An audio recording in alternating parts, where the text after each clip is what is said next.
Hey guys, Ryan here. Are you ready to talk Lightning Collection? The Hasbro Power Rangers action figure era is now upon us, and they've come right out of the gate with a new category of action figure that I didn't even know I needed. This of course is the Lightning line, the collector focus replacement for Bandai's Legacy line. We got our first look at this last summer at Power Morphicon, and now here we are with Wave 1, comprised of, in screen appearance order, from Mighty Morphin, Lord Zedd, and Tommy the White Ranger. From Power Rangers SPD, it's Doggie Cruger, the Shadow Ranger, and from Power Rangers Dino Charge and Dino Supercharge, Tyler, the Red Ranger. The design of them just kind of renders me speechless. They are so good. What Hasbro have achieved just with these first 4 figures has been nothing short of incredible, and really I believe illustrates what a bright future Power Rangers has under their control. I also really like the message they've put out there that they've adapted one Ranger from each production era, the original Saban era, the Disney era, and the Neo Saban era. I think it's good because it shows that nothing's off the table and anything, literally anything could happen. I believe they are quite right to keep the focus on MMPR, and this is undoubtedly the best Lord Zedd we've ever had.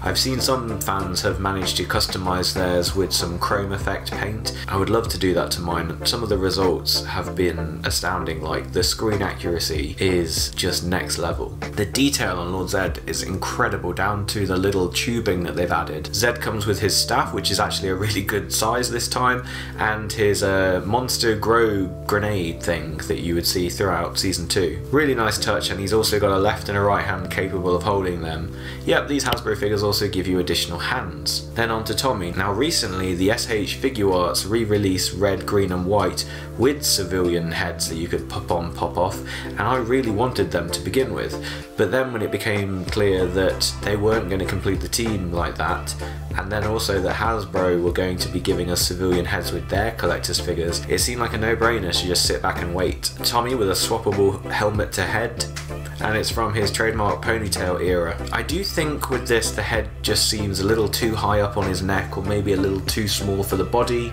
and the eyes sometimes don't look quite there, like the detail just isn't completely perfect. Also I should mention at this point that in all my eagerness to get my hands on the Lightning collection, there's one thing I forgot about, that being joint tightness. So I ordered the whole wave as one, and when they arrived all figures felt pretty sturdy, apart from the one I wanted the most, which was the White Ranger. It's so floppy, it was like one of those nodding dog things you would put in your car. It was so loose in the torso and also in the head.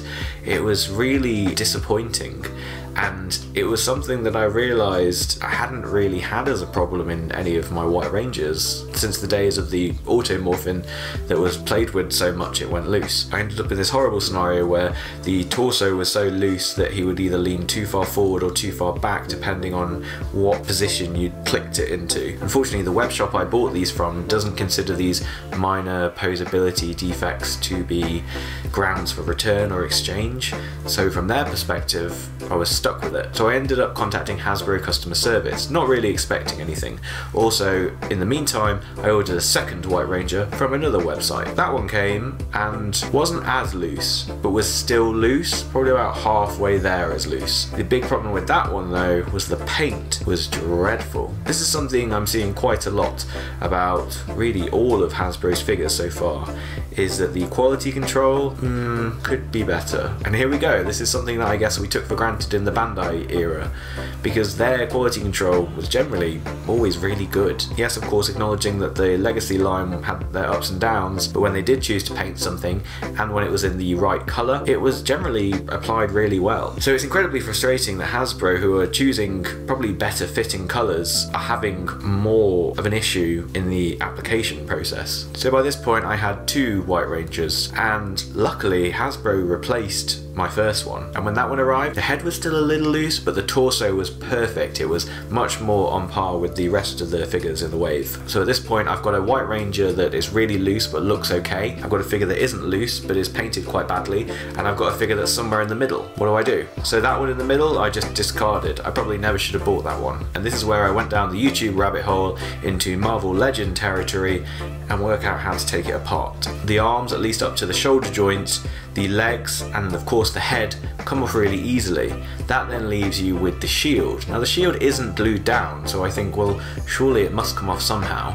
And you can kind of tease it off a little bit, but I found that using a hairdryer was the best way to soften the plastic up to just... So I gave my new replacement Tommy a bit of a shield and arm makeover. I didn't have to replace the legs, to be fair. And finally I have a White Ranger that I'm happy with. But the fact that it took 3 figures to get to that stage was frustrating. It's something that's making me very wary for the line as a whole. Those teams that I really like, I really want the figures to be as good as they can be.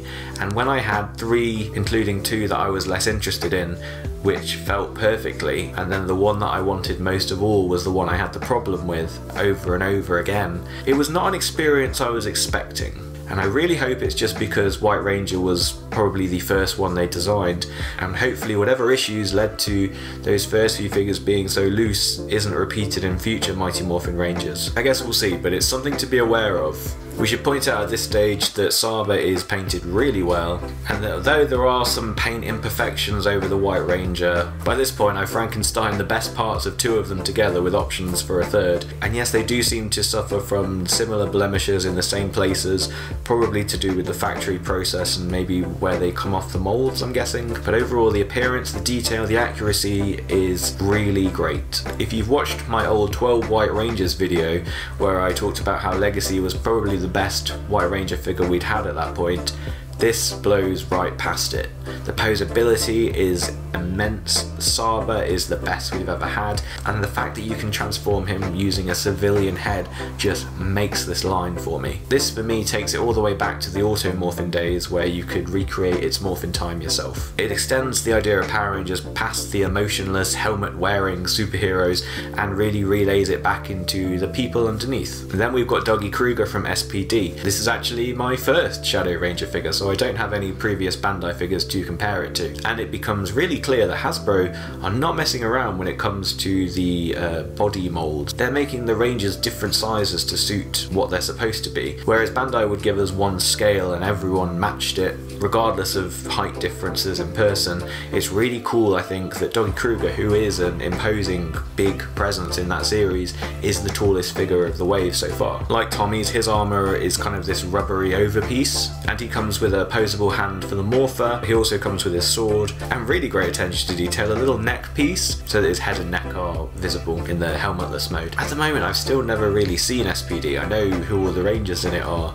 and I've not had that much interest in it, but I just thought this figure was obviously so well done that it was worth buying the complete wave for. The annoyance I have with the Shadow Ranger figure is that it can be quite hard to get him to stand. The feet ratchet seems a little bit too off. You can never get him properly flat-footed without bending a knee in. To be honest though, I'm picking my battles with this one, and the White Ranger torso was the one I just couldn't get past. The foot thing, hopefully they'll solve it in the next wave. And lastly, the Dino Charge Red Ranger. For this one, I really think they got Tyler's head sized right. Compared to Tommy's looking too small, this one looks much better. It's a good likeness and it doesn't suffer from that softness in like the pupils and the iris of the eyes like Tommy's does again. It's also cool in a way that Dino Charge is not that old, it's only a couple of years, and I've got a couple Dino Charge Red Ranger figures which I found perfectly suitable at the time but are now just blown out of the water by this guy. They painted the Dino Charger buckle thing yellow this time,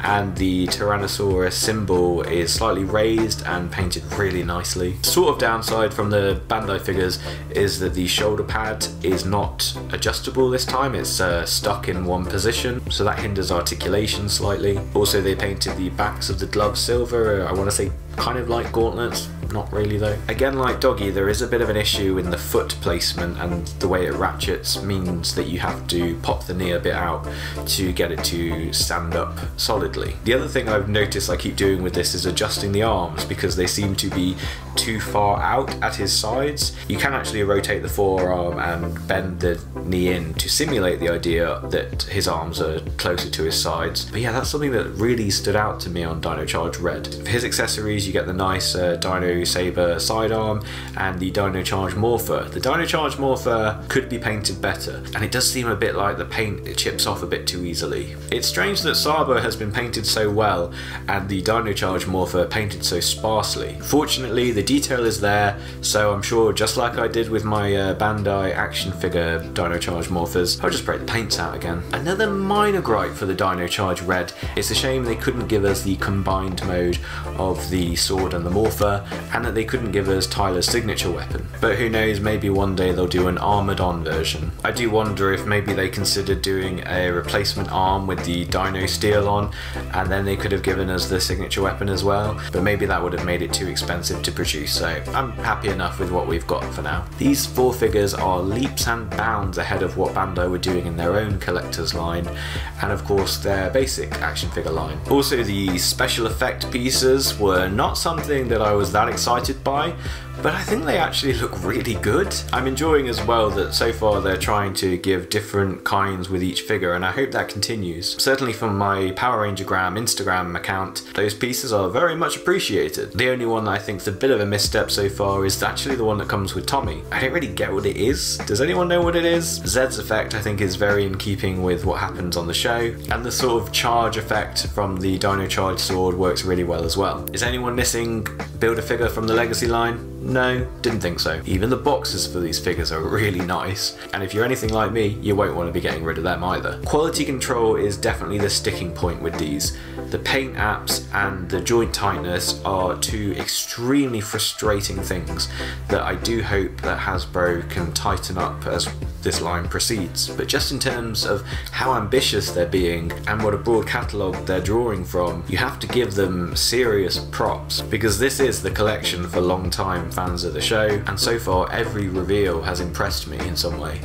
So, looking forward to seeing what comes next. On that note, the SDCC Jason 2-pack has recently been announced and looks amazing. Hilariously, these are 2 figures that we got really quite recently as part of the Legacy line. Certainly the armoured Red Ranger was less offensive, but the Gold Ranger with his mustard shield, you can see why they went there as soon as they have. Also, the fact that there's 2 adjustable heads with different expressions and a separating power blaster. Oh, I wish there was some easy way to get this in the UK. Yes, I know they're saying that if they have some left over after San Diego, they'll add it to Hasbro Pulse, but unfortunately that's still not open to the UK, so it's looking like eBay it is again. Also recently announced, Zack with the Green Ranger shield, a Walgreens exclusive. I have to say that's one I'm less interested in, but if I do see it somewhere as equally random in the UK, I probably would end up buying it. Really cool as well that Hasbro are adding villains to the line, and it looks like Goldar's coming soon. Hopefully Rita won't be too far behind. Naturally, I'm hoping that they venture into all and any of Ninja Storm, Titanium Ranger,